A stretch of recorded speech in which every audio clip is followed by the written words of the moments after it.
XYZ stock, is this the right time to buy? I'm going to answer everything around that in this short 1-minute video, so watch till the end.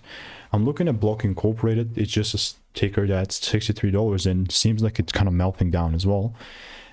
I mean, it's totally reasonable that it's down today because the whole market is down. But again, I've done 36,000 videos. I've spent 5 figures on courses and mentors, and I've documented everything on this YouTube channel.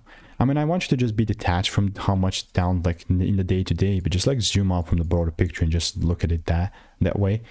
I mean, maybe like if you're so emotional, you know, then that's, I mean, that could kind of offer some help. But like for me, I'm only really looking to buy only if my rules are met here.